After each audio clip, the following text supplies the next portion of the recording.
Alrighty, I'm going to close the current poll in about 15 seconds. So this is your last call to fill it in if you haven't done so already.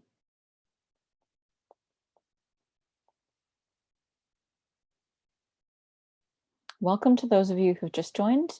My name is Rhonda Moore. I am one of the staff here at the IOG. I'm your host until we get underway at 6 o'clock. If you're just joining, please feel free to introduce yourself in the chat function, and you can pose any questions you have for speakers or organizers there. Our moderator will be watching for questions to track for the Q&A a little bit later this afternoon.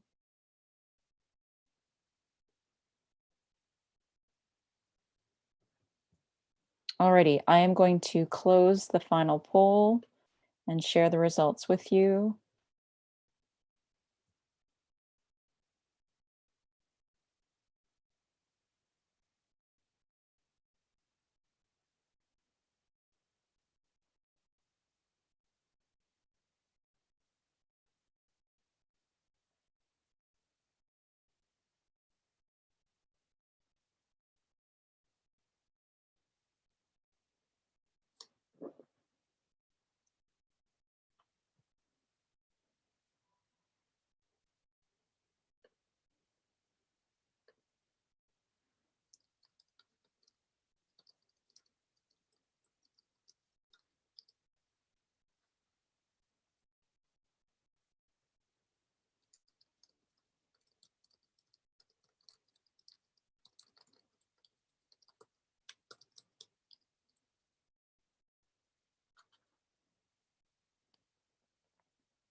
Alrighty, I'm gonna close down sharing the final poll.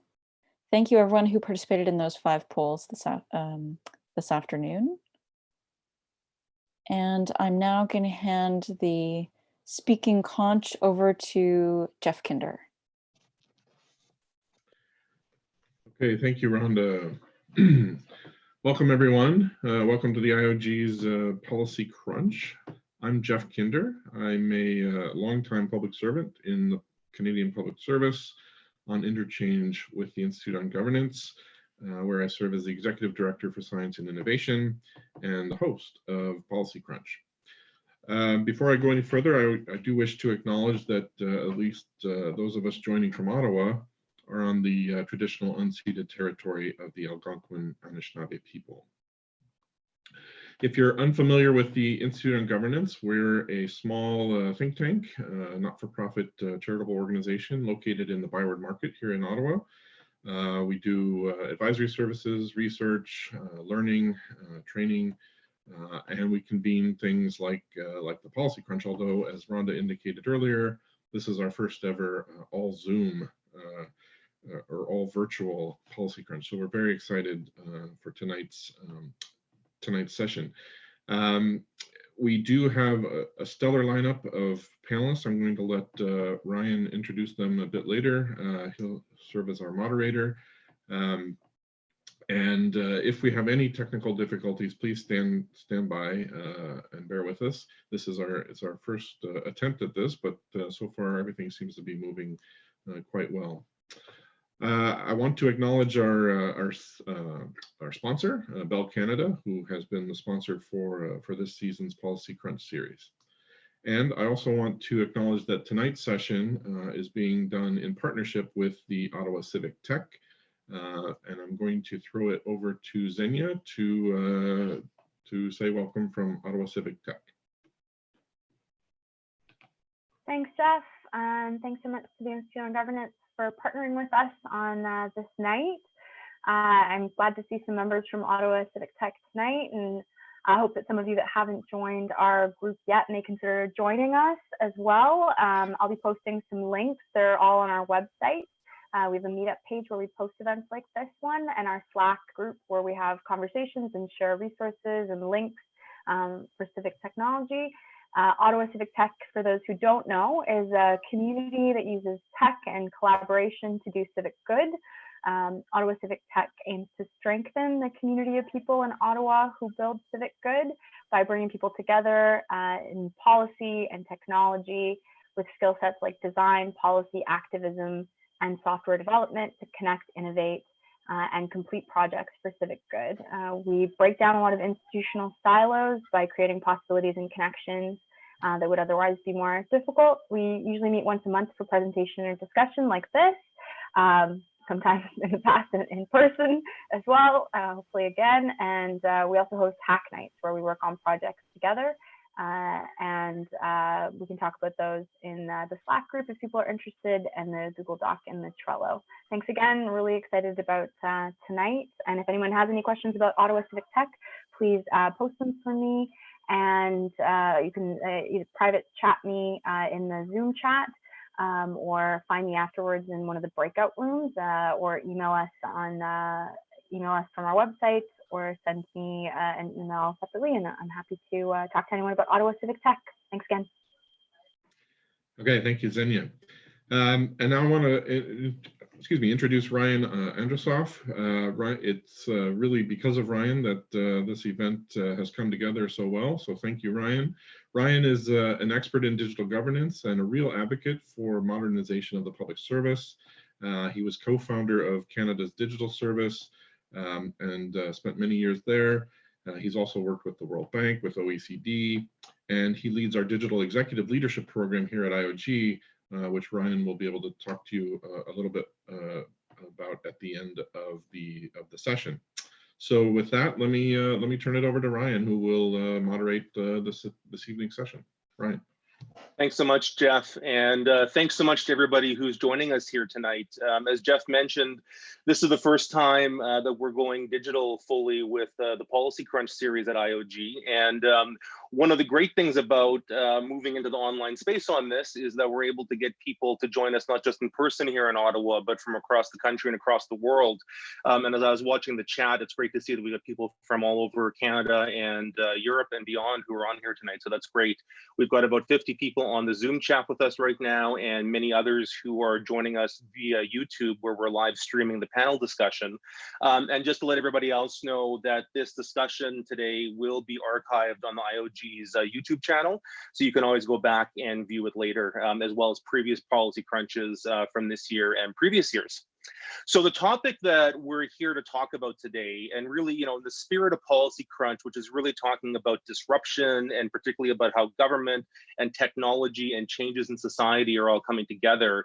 Our focus today is a timely one, where we're going to be looking at the impacts of the COVID-19 pandemic on government, but specifically around what we call digital government, and really that notion that has been happening over the last 10 to 20 years of how governments are adapting digital technology into their work, and all of the far-reaching implications of that. And I think has been noted in the media and elsewhere in recent weeks is that COVID has pushed our lives online, and this is having real implications for government and how governments think about engaging and managing some of the implications of that. We've got a really awesome panel tonight of some real leaders in this field who I think are going to be thought-provoking and bring you some very different perspectives on this issue. So just to let you know how the evening is going to go, I'm going to introduce each of the panelists in a moment, and I'm going to then ask them to each provide a few minutes of opening remarks to kind of stimulate discussion. We're then going to do a question and answer period for about half an hour, and when we get to that point, I'll explain how we're going to be accepting questions, but it'll be a mix of accepting them through the Zoom chat, through Twitter and YouTube for those who are watching there. And we will have a way for those who want to actually ask their question on Zoom using their audio and video function to do that.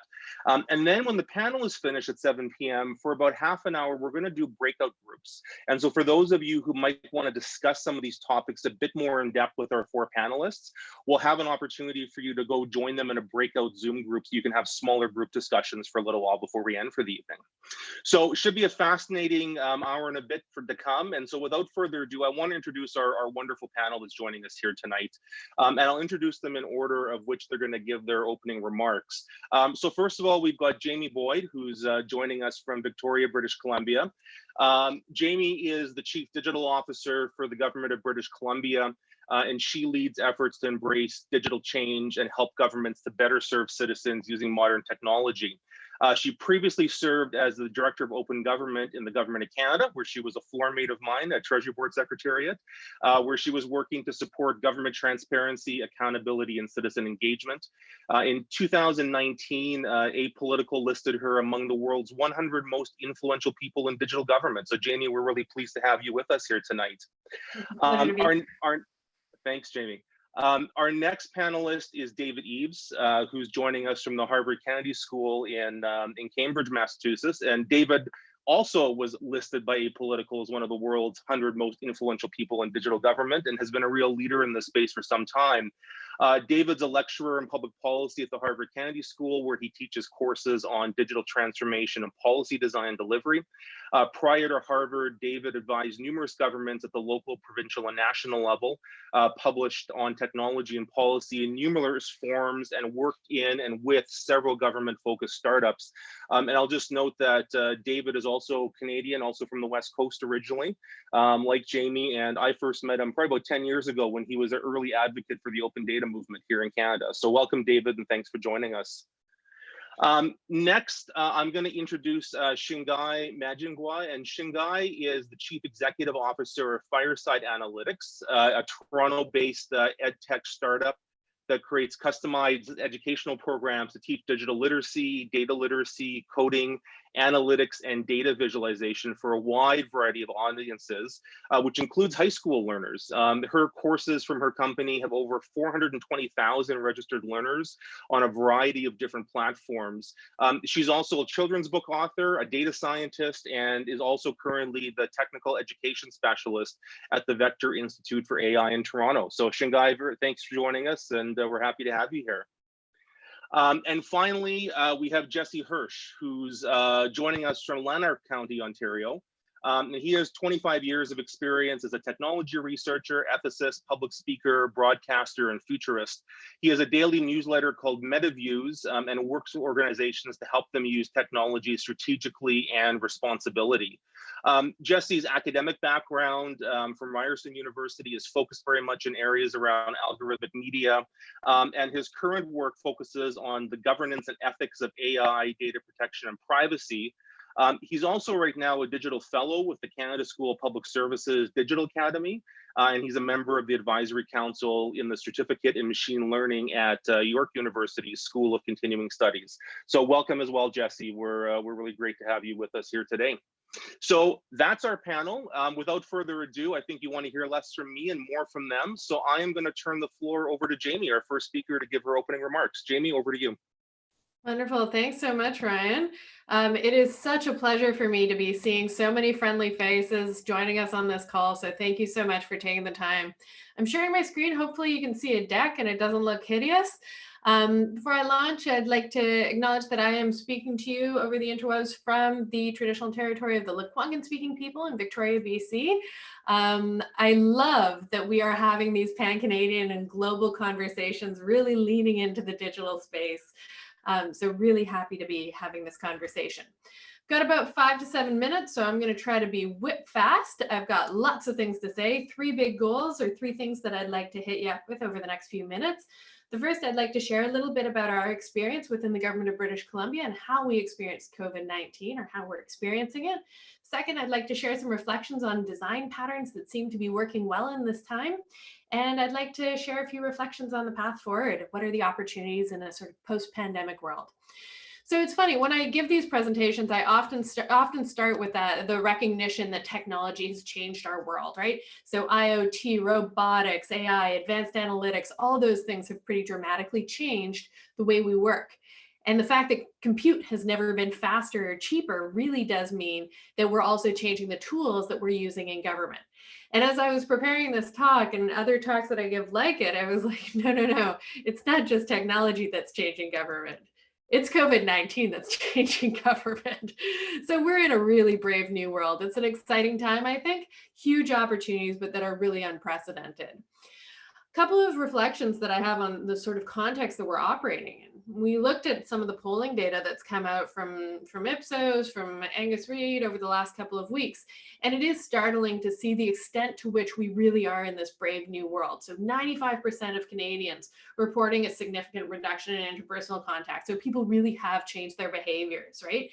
64% seem to be saying that they support using cell phone data to monitor movement. Now, if you go back to the same polling company, so Ipsos in 2018, they went out and people were not okay with the use of emerging technology. This is specifically a survey question that was asked about AI. Most people were not okay with the idea of AI shaping some of the decisions that we're making, using AI to supplement things like video surveillance and whatnot.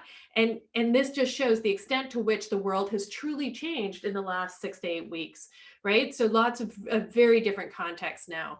We're also seeing unprecedented effects on our mental health, right? So we're looking at pretty dramatic changes. 50% of Canadians reporting that a little or a lot worse in terms of how they're doing in mental health. 96% of people are agreeing that this is a serious economic crisis. A third of us no longer have savings set aside to get us through the crisis. Like, we are truly in a challenging and unprecedented kind of context here. And yet, and this is the same Ipsos poll from mid-April, 65% of us are hopeful about the future, right? And so in this kind of a context, hopeful about the future to, getting back to work, getting back to school, all those sorts of things, that kind of hopeful outlook, it's great for us in government, but that doesn't just happen, right? The ability of governments to fulfill this hope really does depend on the digital leaders that we have joining us on calls like this and having these conversations. So that's really the context. In terms of how we've been experiencing the COVID-19 crisis in the government of British Columbia, few reflections. One is right away, there's a massive transition into remote work, right? So we're a 35,000 employee organization.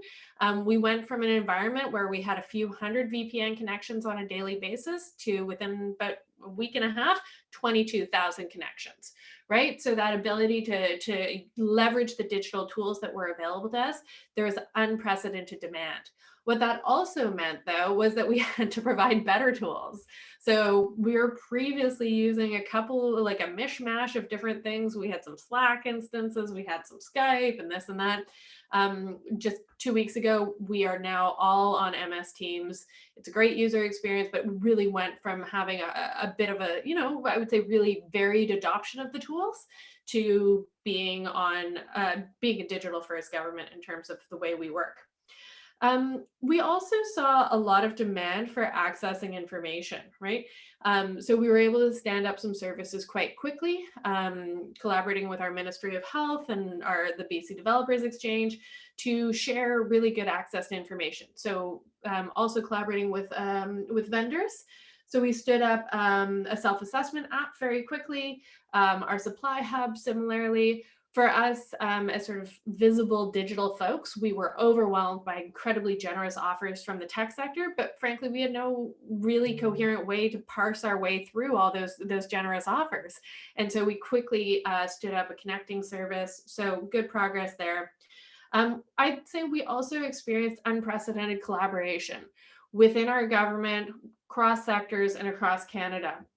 So it was interesting. I think maybe a week and a half after people started working remotely, I had one of my pre-scheduled monthly calls with chief digital officers from across Canada.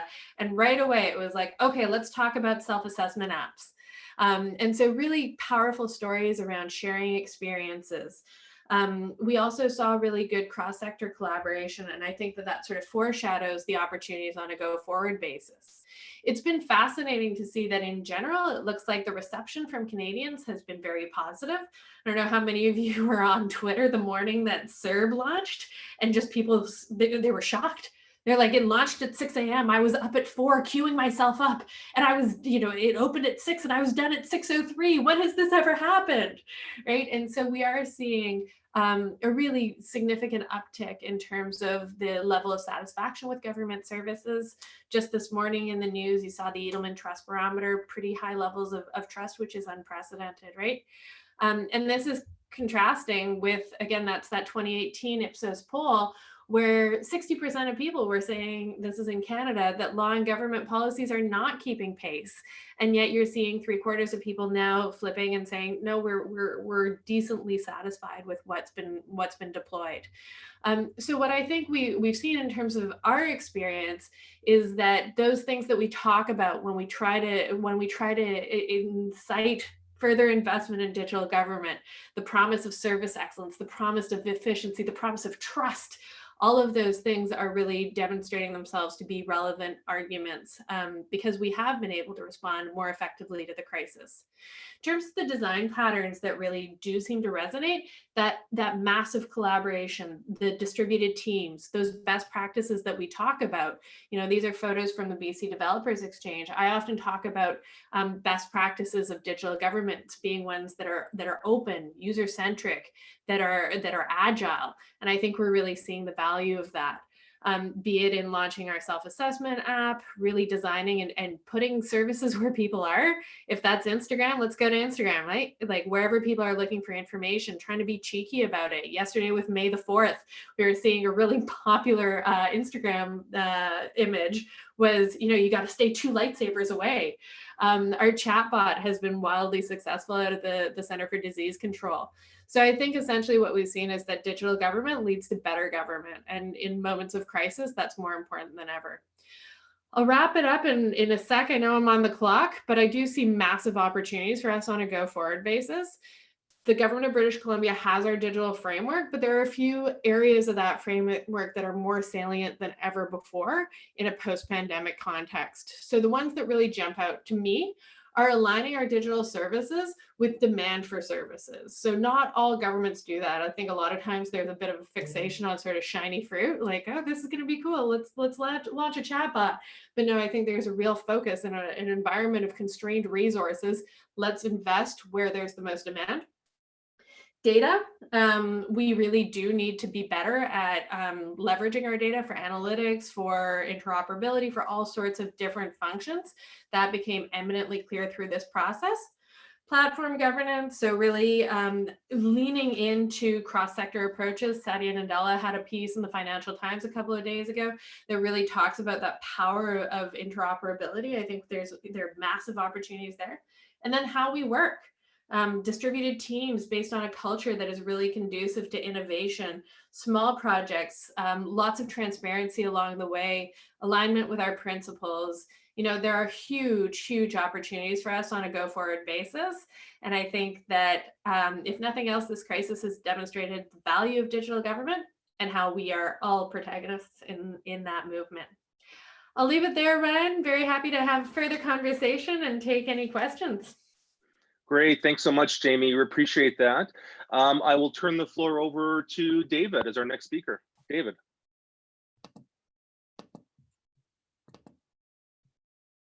Thank you so much, Ryan. Good evening, everybody. So I just want to share a few observations I've had. For the last several weeks, I've been hosting a number of meetings with digital service teams from around the world as they deal with the COVID crisis. Both at the national level, but sometimes at the regional, but then also at the local level. So chief digital officers from many of the capital cities in Europe, and then digital service teams from everywhere from North America, South America, Asia, Europe. So here's just a few brief observations. The first is, as Jamie noted, like we're in the middle of a digital transformation, just society-wide. The very fact that we're all sitting here on a Zoom call shows how far-reaching that transformation is and how it's impacting like every single part of our lives. So on the one hand, it's scary that this is what's causing it. It's also exciting that it's happening. And it's going to impact government, but it's impacting all of us. And so it's kind of, sometimes I want to try to like distinguish between those two things. And part of that is I think there's also like confusion about how to measure or think about government. So some of Jamie's comments about like people's levels of confidence in government, they're actually not unprecedented. People's confidence in government felt the same way after 9/11, felt the same way after the financial crisis. So you actually you have these moments where people's like confidence kind of rises, but it's really because it's the place of safety of last resort. So I think I want to be both careful about how we measure how government's performing from a digital perspective outside of these crises, because I think actually we're probably doing better than we think, but I think the public is relatively cynical about us. But then I think actually we should be cautious about overestimating how well we're performing in the middle of the crisis, because I think the public is actually so desperate and so wanting and need to know that there's someone who is going to take care of them, that they're actually signaling their confidence in somebody to help them navigate the crisis, not necessarily about how well they're performing in doing that. And I just want to make sure we're not confusing those. The second big observation I would make is this first phase right now has really been purely a reaction phase. So I've been telling my students, I've been telling people, you respond to this crisis with the digital tools you have, not the digital tools that you wanted. So in these kind of early stages, it's really about what infrastructure you already had in place. I have seen very little kind of new capabilities being built by people. What I've really seen is the teams are able to reuse the capabilities or redeploy existing capabilities in maybe new and kind of innovative ways. And that can range from anything like, so take a look at, like I did one session where we shared the work that Ontario did, where they leveraged the code that Alberta had built to launch a kind of self-assessment COVID tool. Like, it's wonderful they did that. I love that they were able to reuse code. But the fact that they were able to do user testing so quickly isn't because they suddenly built that capability. It's because they've been doing it for months, years, and that they could suddenly now do it more quickly. But it was really an existing muscle that they had that they were able to flex faster than maybe they've normally been able to flex. The fact that they were able to repurpose code is not because they had never repurposed code before. It was because they were able to do it faster and more effectively.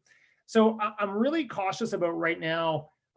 People saying, oh, well, government should be doing this more or that more. In this kind of crisis response phase, it's more about leveraging the assets you have. And so the governments that are able to do more are the governments that had more. And that's what's kind of, I think, separating kind of the winners and the losers in this space at the moment. I think there's other pieces as well to this puzzle. So for example, if you had a really effective broadband strategy and you really thought about how you were going to roll high-speed internet out or get it out to particularly like marginalized communities or communities at the edge of kind of urban areas, then you were better prepared to be able to deliver services online to people in your community. And if you've really been treating that as like not a particularly important issue, it was really hard to suddenly be able to do that in this crisis. So, where we are right now is kind of a time of leveraging what we've got. Now, I think what's going to happen next is we are at some point going to turn a corner and we're going to start thinking about, well, what does happen next? What muscle should we build? And so when I kind of think like, what's the next piece? So here, there's a few observations I'd make. So one is, it is clear that like maybe some things will change permanently. A whole generation of employees is working from home for the first time. Many of them are having the trouble and challenges of dealing with their kids running around, but maybe they think, wow, if my kids weren't running around, this wouldn't be so bad. A whole generation of public servants are getting skilled up on a new set of tools and new ways of working remotely. And that's kind of quite exciting, because that would be a skill set that we would have said would have been impossible or very, very difficult to build. I had a colleague turn to me here and said, if we had decided 5 years ago we wanted to move all of our courses online at Harvard, it would have probably taken us like numerous years and millions of dollars, and we probably still would not have done it. And it turns out we could actually do it in 2 weeks with not too much money if we really, really wanted to. So that kind of moment is exciting, and it does reveal like muscle we didn't know we had, and built some kind of muscle and capability among staff that probably needs a lot more work, but like at least something underlying there has been built. But then like, is that going to be enough to kind of overcome all of the inertia that has prevented governments from being more digitally savvy in the past? And I think there's some real open questions in my mind about that. So sometimes people go, oh, this is a Renaissance moment where governments are going to recognize that in order to be effective, you have to have a really strong digital strategy. You have to be able to like deliver services from anywhere. And I'd like to believe that. I think the counterfactual I would pose is you could try to go pick a different issue topic, like take climate change. Like, do you think that this moment will radically change the way governments respond to climate change? And when I ask that question, I really don't know that the answer is yes. And so if I kind of pick almost any other issue, many of them I don't really think, oh yeah, the answer is not obviously yes. And so is the answer for me yes, that this is a possible Renaissance moment because I'm in this space and I think it's important and I want the answer to be yes? Or is it because it's really going to be yes? And I think I have to be pretty skeptical of myself when I actually do think this is I think there's a real moment here, and that if you are arguing for like digital transformation, you should be arguing for a bigger budget and you can be like making the case. But a lot of other people are going to be making that case as well, and it's not obvious that we're going to win.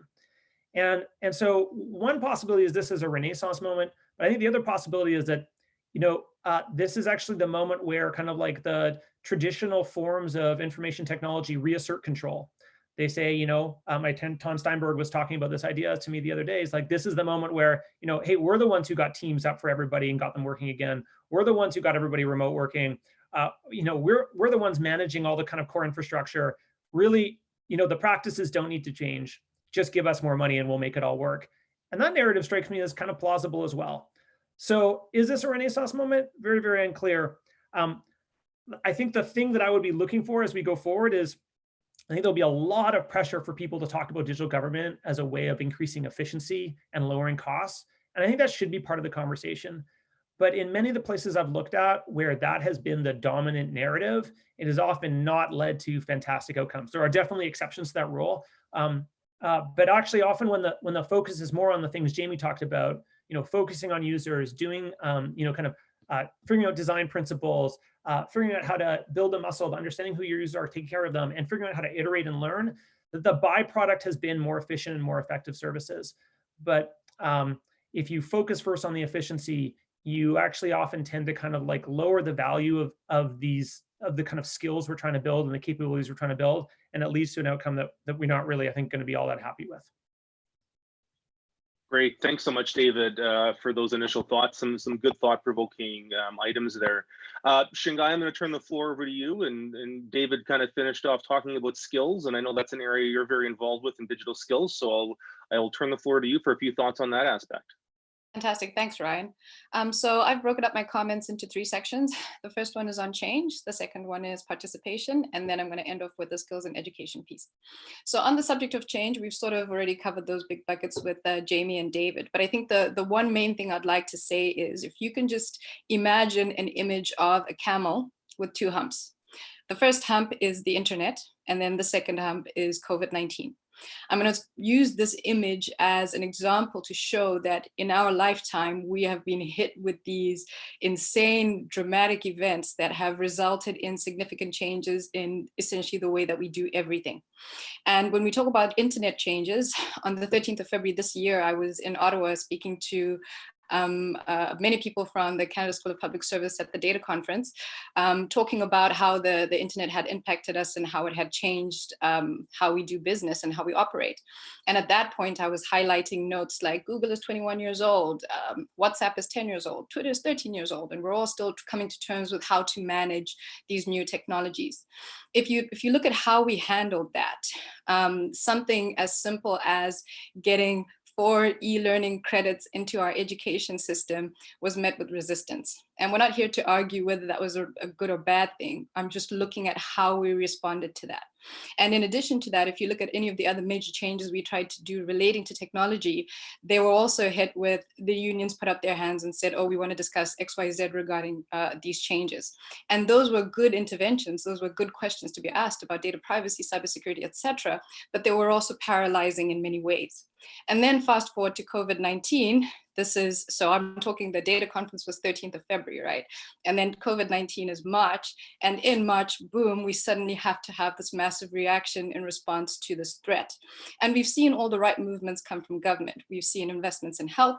We've seen food security investments. We're exploring supply chain to see where the limitations might be.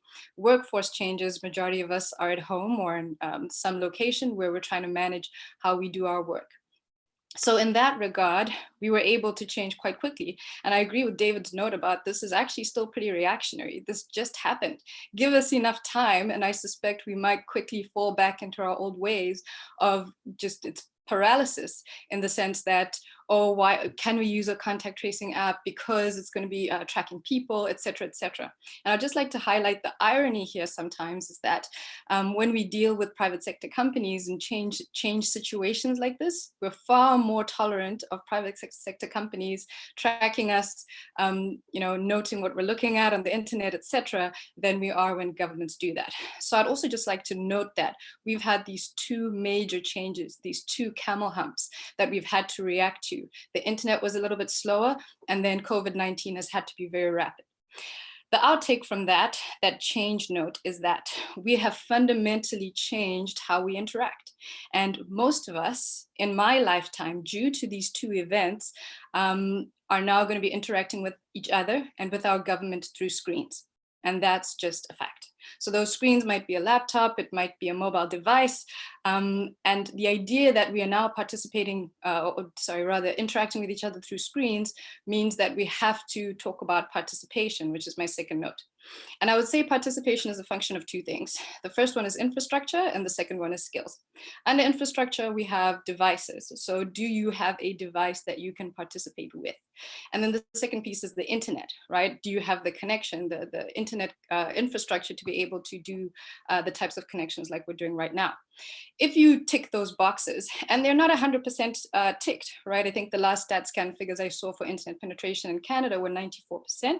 And I think if we go and explore some of the more remote communities of Canada, and even in some of the Indigenous communities of Canada, I think we might be surprised at what the internet situation looks like there and what the infrastructure situation looks like there. But if we somehow accept that, okay, under participation, we've got the infrastructure piece down, let's now talk about skills. Now, we are lauding, and I think rightly so, the idea that we were able to all move to working remotely quite quickly. And that in itself, we should acknowledge as a skill set. And there are people right now today in our workforce and different organizations that are struggling with this move that we've done, that are still acquiring the skills that themselves, you know, just the thought of having to host the Zoom meeting is they're going to break out in sweats. So let's actually acknowledge that as a skill set in order to participate. And that participation discussion is significant because as a government, we have to respond to all citizenry, regardless of their infrastructure levels and regardless of their skills levels. And if we're now saying that majority of our interactions are happening through a screen, maybe temporarily because of COVID, but potentially it's going to be significantly higher after COVID, then government has to respond to that. The CRTC came out, I think it was 5 years ago, just around that time, and said that internet was a basic right. So I think we need to acknowledge that going forward. Under the skills bucket, I would break out the skills into a number, let's call it 3. The basic thing is literacy. We just need everybody to be at a base level of technical literacy so we can have the same conversations. And this remote working is an example of literacy. And then there's also literacy about how the technology works. And here's a litmus test for you. If I were to say, how does the internet work? And pause. How many of you would have a boom, boom, boom, boom, the internet works like so, like so?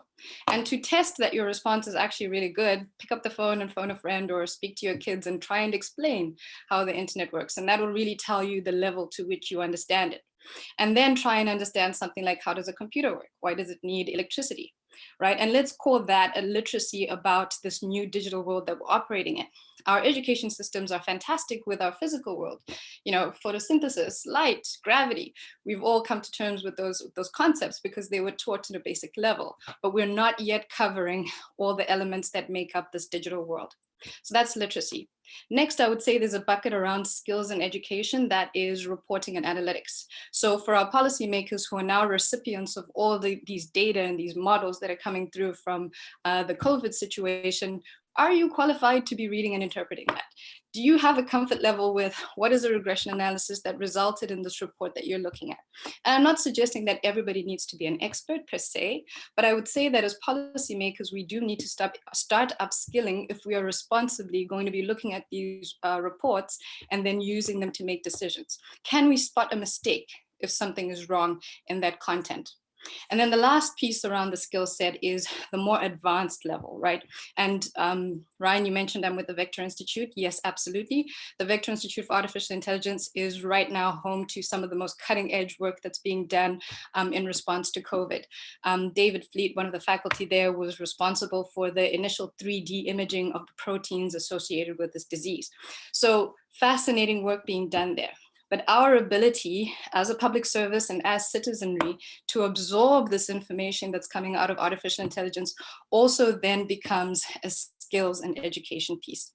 So I started off by talking about change. Then the next piece I spoke about participation. And the last piece really is around education.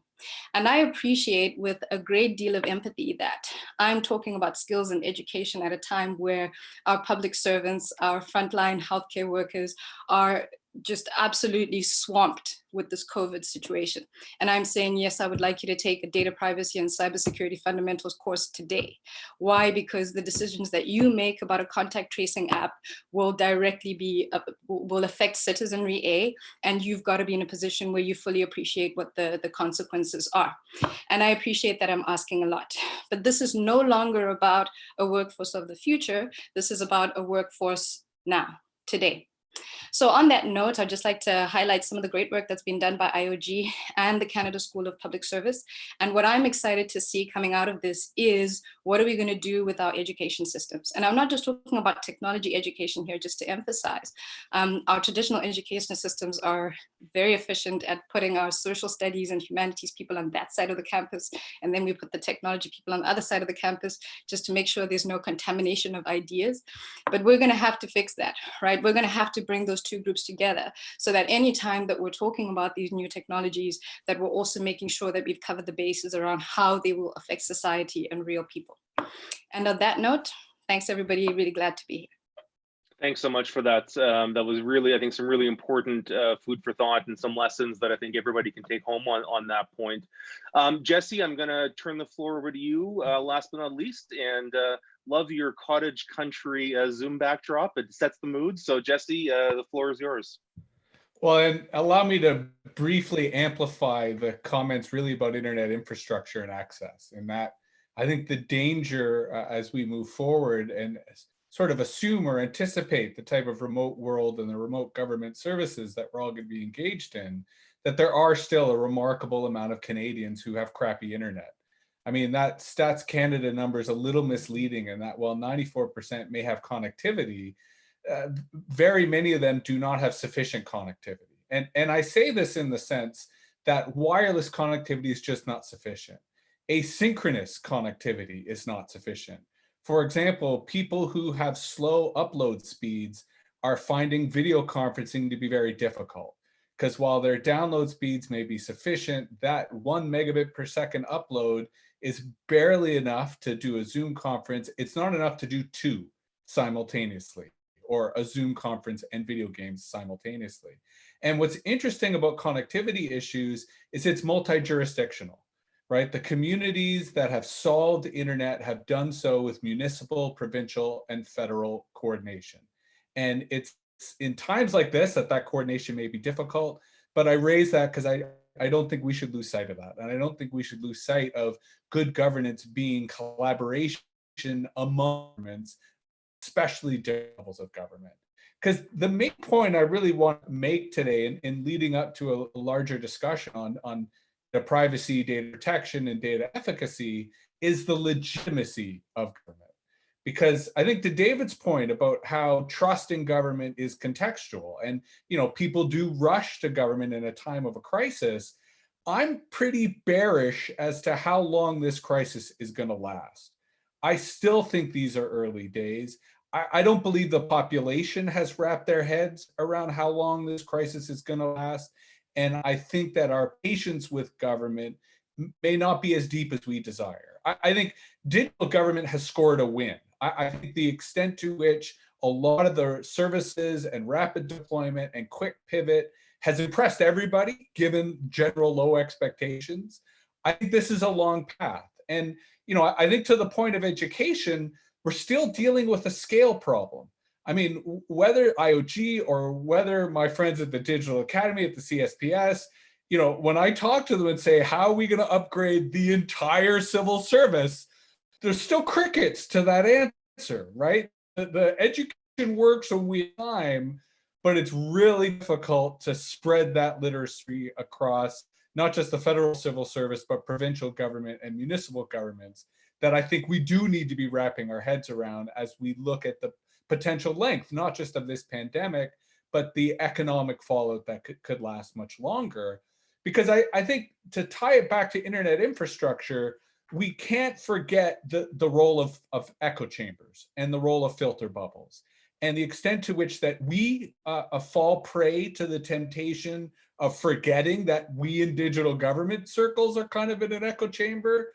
But it depresses me greatly to know that north of Quebec this weekend, people torched cell phone towers because they started to believe that 5G is the source of coronavirus. Now, we can laugh about that as being absurd, but to me, I see that as a symptom that the greater the numbers of the population who indulge in conspiracy theory, and to David's sort of, I'll take one of David's points and flip it. I think we're in a renaissance of conspiracy theory right now. I think we've never seen a point in contemporary media-based civilization in which people are turning to conspiracy theory, and in which the media industry and journalism has its own economic challenges as a result of this crisis. I think that part of government should be thinking about how do we communicate with our citizens? What are the communication channels we need to communicate with our citizens? Because the last time I went to the grocery store a couple of days ago, I was shocked at how many people are still ignoring public health advisories, are still relatively uninformed as to their responsibilities when it comes to being out in public and engaging with public health. And I very much believe that the second wave of this virus is going to be far worse, and it's going to come soon. And it will require even more compliance and assistance amongst the public when it comes to observing that kind of public health. I'm not confident that the communication channels are there. And this gets back to the legitimacy of government as a whole. And the reason I feel that that fits under digital government is because it's how we're engaging people and it's how we're communicating with people. You know, whether that's setting up a federal Slack channel for the public, okay, maybe that doesn't scale, or email newsletters or chat bots or social media feeds. I think that this is going to be an issue moving forward. And so finally, that's why I think the issue of data is important. I'm very critical of our current obsession with data. I absolutely believe in evidence-based policy. I believe that data has a role in informing government.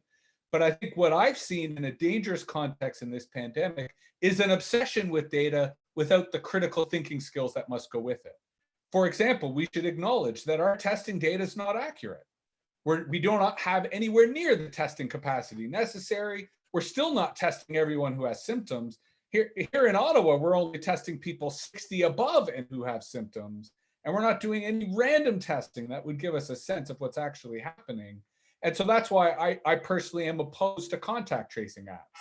All the researchers who have looked into this, whether from an epidemiology perspective or from a data security perspective, are pointing out that the efficacy of these apps are not there. The opportunity for false positives, for false negatives are too easy. I personally am all in favor of surveillance right now for public health purposes. I've been arguing in that there can be contextual surveillance, data that's collected only for public health agencies, not for police, not for tax agencies, not for other elements of the government. But I don't think it's contact tracing apps. And I think that requires a mature and sober debate as to not just what surveillance is necessary, but what apps are going to work. What apps have efficacy? What apps have evidence to back them up? And I don't feel that we're having that conversation right now. And I think the failure to do so will undermine the legitimacy of government efforts, especially when it comes to privacy and data protection, because we have to prove that these things work. And I don't think we're doing that yet. So while I personally am favoring more data and more surveillance, I feel it has to be done under the right terms, because the last thing we want is to be fostering more conspiracy and having people burn the internet infrastructure we depend upon because they foolishly believe that it's causing the virus or causing the spread of the virus. Thanks very much, Jesse. So some really rich, I think, points from all of our panelists that we can dive into. I want to make sure we have some time now for some questions and answers coming from our audience. I think there's probably a number of different areas we can dive into. We've got about 15 minutes for Q&A with the full panel. And then, as I mentioned, afterwards, we're going to go into breakout groups. So if you really want to dive into one of the speakers' topics a bit more, you'll have that opportunity then as well. So a few different ways we're going to take questions right now. So as some of you have already done through the chat function on Zoom, you can post questions there. and we will take them. And as moderator, I'll read the questions out. For those who are on Zoom, if you actually want to ask the question yourself, ask it with audio and with video, you can use the raise hand function. And for those of you who aren't sure how that works, if you click the participants button at the bottom of your screen, when it opens up the list of the participants, at the bottom, there should be a button that says raise hand. So if you're interested in asking a question on Zoom, raise your hand and we'll keep track of that, and we will call on you and then unmute you as it comes up. And then finally, for those who are watching this panel by YouTube, you can post questions in the YouTube chat, or for those of you who have been tweeting with our Policy Crunch hashtag, you can also raise questions on Twitter and we'll pull them from there. So I'm going to start with one of the questions that's come in, and I'm going to paraphrase it a bit, but I think it gets to a bit of a broader point that we can dive into. So the questioner had mentioned that the federal government has an algorithmic assessment tool for artificial intelligence tools. And their question was, in the midst of the pandemic response, have we essentially kind of moved away from putting that kind of scrutiny into AI, given the pressure for us to be able to deploy new technologies and tools? Now, we don't have anybody on the panel who's with the federal government right now, but I think in your various contexts, certainly Jamie in the BC government, you're obviously working on a variety of different tools.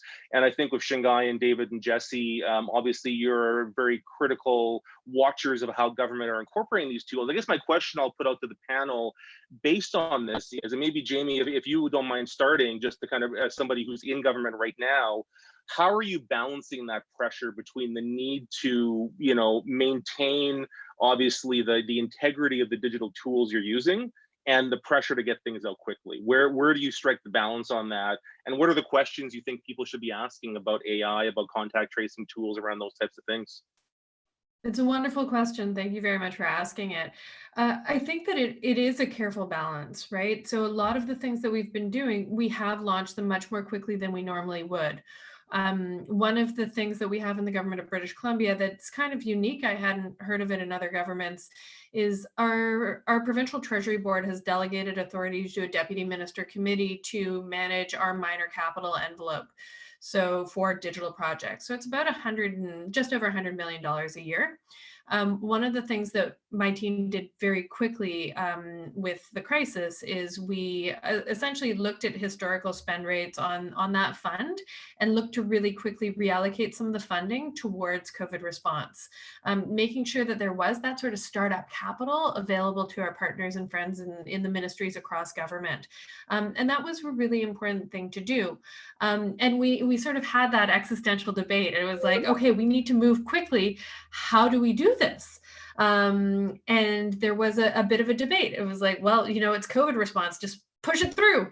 I was like, no, we're going to choose to continue to do the same due diligence that we would. So we continue to require our ministry partners to come through with the concept case. And yeah, for sure, we're a little bit more motivated than usual to be really quick.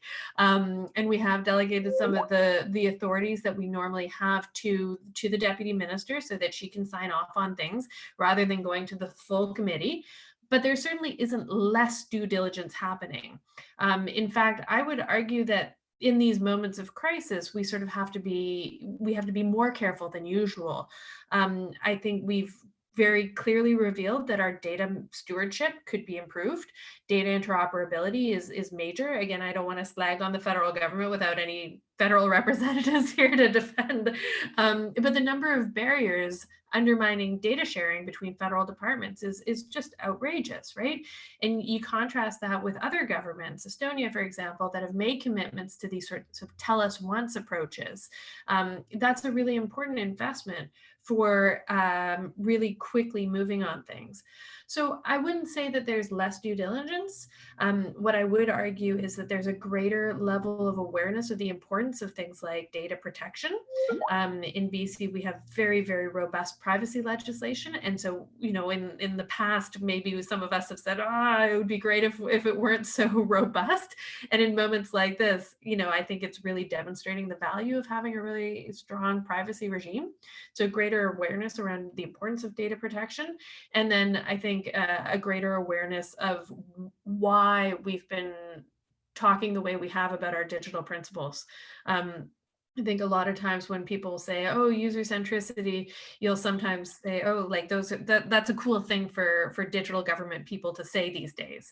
And I think what we've got now, at least within government, is a greater awareness that you design with users or your app fails, your service fails. So it's not like it's a nice thing to do, it's a requirement. So I think there's a greater level of awareness of why we've been talking about those things. No, thanks, Jamie. And I think, the important point that you're getting at too is a lot of these modern ways of doing digital, including being user-centric, actually makes these projects less risky than more risky in the end, right? And that's, I think, a core part of this. Do any of the other panelists want to jump in on this particular question? Yeah, sure, I'll jump in. Sure. Yeah, so actually, coincidentally, this is how I ended up at the Vector Institute, is that I met Garth Gibson, the CEO, at a public consultation for artificial intelligence. And at that event, I was actually motivating for a government body that will allow for recourse after the fact. So I think government for sure is taking great, robust steps to ensure that we do the right things and we deploy the right technologies that take into account the laws that we've established as being important to us. But I think many things will fall through the cracks. And I also want to highlight that contrast again with how we treat private sector and how we treat government. Let's look at the Zoom app as a classic example. Once it began scaling after this crisis is when we discovered that it had a number of issues in terms of privacy and security. And then they had to go and invest in trying to patch those up and trying to correct the app. Government doesn't have the liberty to do that. And I think that does stifle creativity and innovation in the technology space. You have to be allowed to fail or to make mistakes. When you're developing technology, I think that just is part of the territory. That said, we will take the great steps to make sure, and I say we, the royal we, to make sure that the right technologies are deployed and that they have the right protections. But I would also highly advocate for a federal government body where if I work somewhere and I observe that a tool has been deployed that has some particular issue that I'm concerned about, that I have somewhere to go. And we do have those institutions in place. We have the Privacy Commission of Canada. It would have to evolve in many ways, including the types of people that work there. You would have to have artificial intelligence level researchers working there, or certainly being contracted there, so that if a case was brought forward, then they would be in a position to actually look at the details and provide some sort of ruling. So I think that's such a great. Yeah. I was just going to say, I think that's such a great point because, we talk about often that, government has to have a fairly high level of digital talent and digital literacy, not just for service delivery, but to play its regulatory function and to be able to do that type of oversight, as you're saying, and to do it in a thoughtful type of way. I wanted to jump in because we had another question, and Shingai, the question was to you, but I think you've touched on it a bit already. And it was specifically around, both for yourself and for other panelists, how you would recommend advising policymakers, and in particular, senior leaders in government, to move from being more reactive to more proactive, right? And that notion that there is this unease and uncertainty that comes with the fact that you've got privacy and citizen information and taxpayer money, which tends to make government move slowly. And we've got this unique situation right now with the pandemic, but this has been something that I think a lot of us in the space have been trying to unlock for a while. Shingai, if you've got any immediate reaction to that, but I thought, David, maybe this is a question you could tackle as well, in terms of what you're seeing from the governments you're working on around the world, is how do we go beyond that kind of short-term phase, as you mentioned, we're in right now, to thinking about the longer-term opportunities that might come out of this. So Shingai, if you've got any immediate response, and then I'll turn to David. Sure. So the first one is, that oversight, having some sort of oversight with a body like, the privacy commissioner that I mentioned earlier. But then I'd say the second thing would be to partner with organizations that do this well already. So, the government working with, Mila, for example, and the Vector Institute, for example, that's going to be the best way to do it. So if government has the capability to do the policy side of it, and they need that consultation, then go to the people that are doing artificial intelligence all day, every day. This is what we do at the Vector Institute. So in that regard, I would say there's a role to partner and to partner with people that already do this and have already invested a certain amount of time and skill sets to understand these problems. Great. David? Yeah, I think the big challenge here is, well, two things. One is, I think there's a constant tension that we need to manage about how quickly we want a government to be able to change. So, you do want a government to do new things, but actually, you don't really want something that's as big as an elephant to move as nimbly as a mouse. That's a pretty scary creature to have to deal with.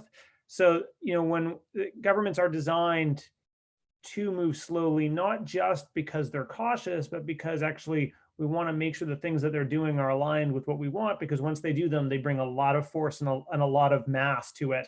And so that has to be managed carefully. So I kind of want to acknowledge that piece. And I think that's actually a huge tension that kind of digital service teams are constantly running into, which is, I think people complain about like the inertia of IT practices, but there's actually just an inertia of government, which is very much by design, and that you don't really want to get rid of unless you've thought out, how you're going to manage that. The second piece I'd just say is, I think a different way of framing this is just thinking about how governments manage risk. And so I think often governments manage risk and that they have this perception of we want all risk eliminated, which actually you cannot do. And only once that's done can we launch something.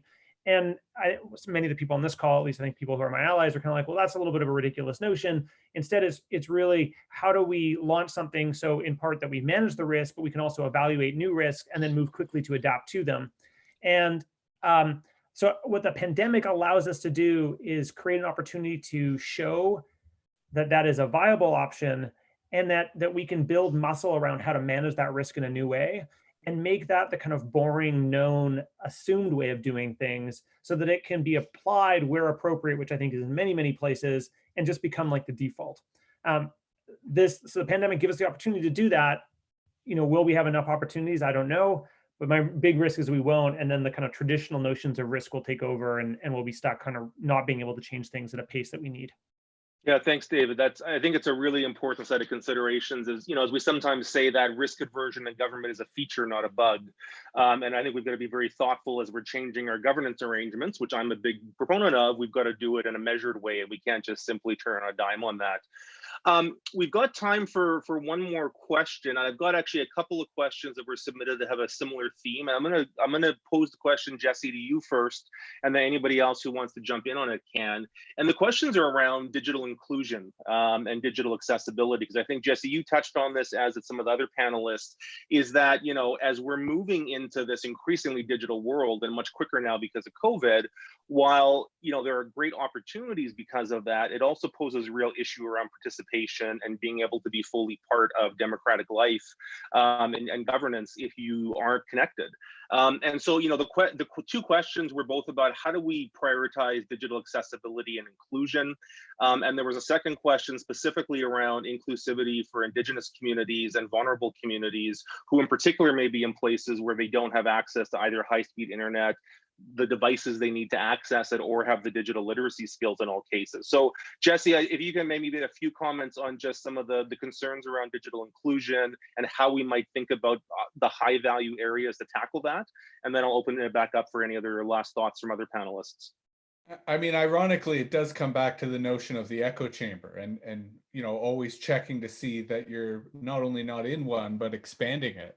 And in that regard, I think it builds off the last remarks in terms of being able to be proactive rather than reactive. You want to surround yourself with a circle of people who reflect as diverse perspectives as possible. And I think principles of inclusivity make that a little easier. Certainly informed from an ethical, also a design perspective of the ways in which accessibility and inclusivity improve user experience and design overall.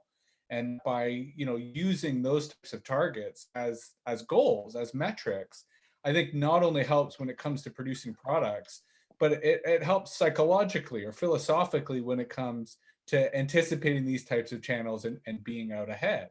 I mean, anytime I have an idea, anytime I have an argument, I always try to look for someone or something that will oppose it.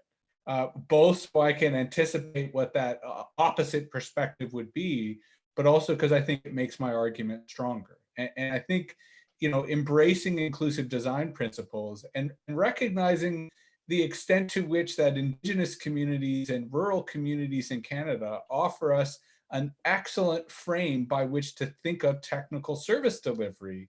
I think, in no way excludes or punishes urban users, but quite the opposite. I think it reinforces a lot of our values, in particular the notion of literacy and local development, in that we need to be recognizing that the kind of expertise, the kind of skills, dare I say it, the kind of philosophy that we internalize with regard to digital technology and digital government, that we need to be ensuring that every community has developed or is developing that kind of local literacy. A really close friend of mine is working with the Nunavut government in terms of fostering kind of local hubs, because their satellite connectivity is so terrible that they literally need like a shipping container with servers running software so that all of their digital needs are part of a local area network, because the ability of going on the satellite, the ability of going remotely is so terrible, so painful. And I think metaphorically that works for just about every community, that there is a value to have that type of access, that type of expertise resident locally.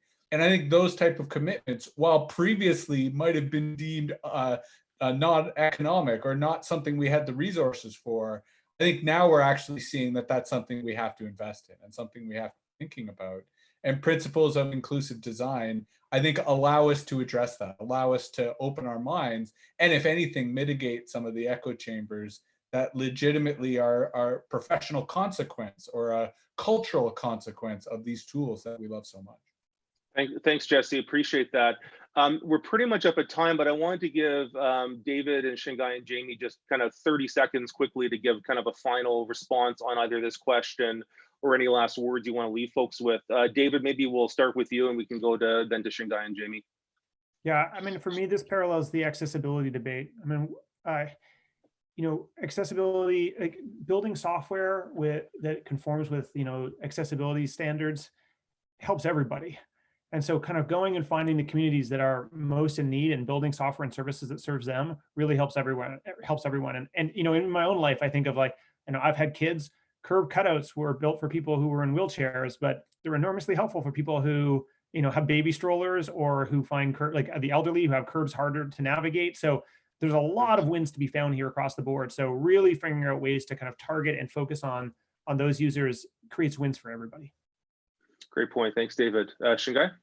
I'll just add to that and say that Canada is also an incredibly diverse place. So it's not just physical limitations sometimes that exclude people, but it's language, it's cultural considerations as well. So that's all got to be baked into it. And I think we can learn from there are private sector companies that are doing this for profit, and because they're chasing dollars, they will make sure that the devices work for a number of different people.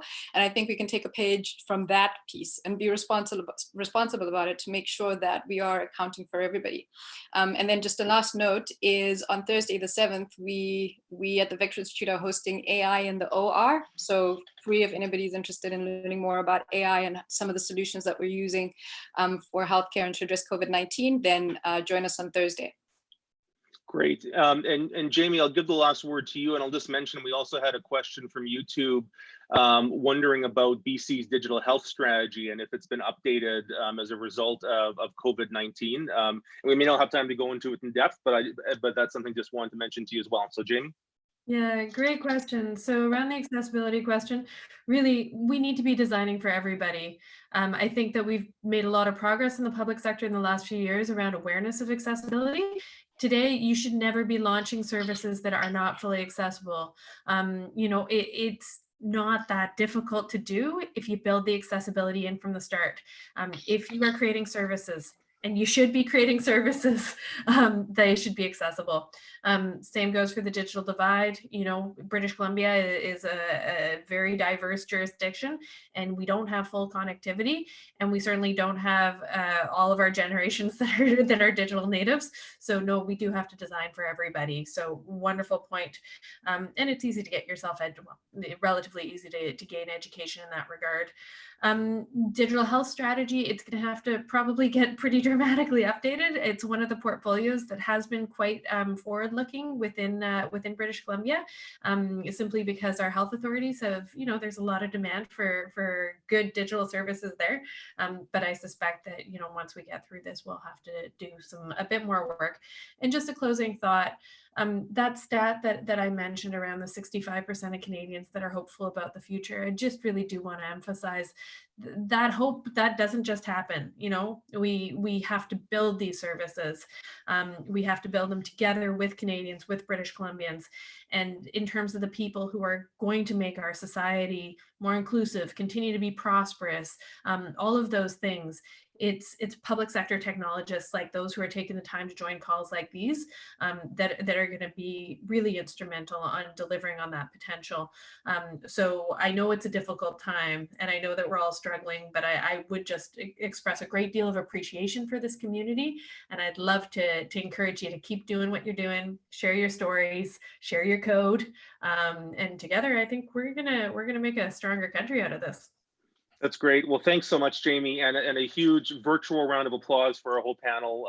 We really appreciate you giving the time today. And I think there was, obviously we could talk about this for much longer, but there was some really rich food for thought. Now, the good news is we will have a chance with most of our panelists to have a bit more further discussion for the next little bit in breakout rooms. But before we get to that, I'm just going to turn it back to Jeff Kinder for a minute to give some closing remarks from IOG. Jeff. Thank you, Ryan, and thank you so much, Jamie, David, Chingai, and Jesse. Just a fascinating discussion, and thank you, Ryan, for helping bring it all together. Just as a partial response to a comment that Jesse made earlier in terms of what IOG is doing to help prepare the civil service of the future, I just wanted to draw your attention to a couple of related learning programs that we'll be running. So next Wednesday, May 13th, we're running a 3-hour webinar on digital leadership that will explore the major trends behind how technology is impacting government, but also the leadership competencies that are needed to be an effective public service leader in this digital era. So it'll be hosted by Ryan. I think it'll be a great introduction to the topic. For those of you who might be looking for an even more in-depth experience, the IOG is also running a week-long digital executive leadership program, again, that Ryan stick handles. And that goes into much deeper into exploring the skills and the competencies that are needed to be an effective public service leader in this new normal. So, if you're interested, please visit our website at iog.ca to learn more about these programs as well as other offerings at IOG. So thank you again. Back to you, Ryan. Thanks, Jeff. And so what we're going to do now will be a little bit of an experiment for us. So just bear with us for a moment or two as we get everything set up. But we're going to, normally at a policy crunch, when we do them in